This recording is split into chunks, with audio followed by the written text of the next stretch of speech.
Uburundi burashobora kuba mu mwanya muto nk'igisagara ca Dubai. Ivyo bivugwa na Fabrice Manirakiza, umwe mu rwaruka ruba hanze y'igihugu yitunganiriza imigambi mu guteza imbere igihugu na cane cane mu gisata c'inyubako, aho yatumenyesheje ko abarundi bakwiye kujana naho isi igeze kugira tuje ku murindi umwe w'ibindi bisagara. Hagira umuntu azokubwira ngo Burundi burubakwa n'ibice 5 kwijana, no comparing ku bindi bihugu nta n'ibice biri novuga ati na 4 kujana burubakwa, kuko ngaha ni nta namura nabona n'inzuye igeretse incuro 200.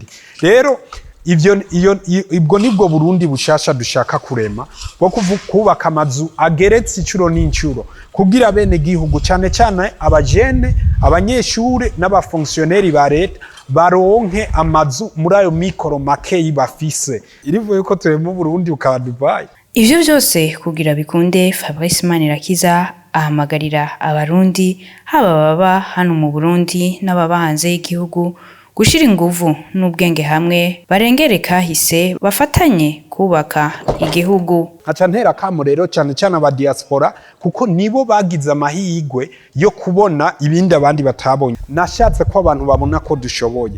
Fisa abandi bantu beshi no ngaha mu Burundi bandusha ubwenge bashobora gukora ibiguje incuro 200.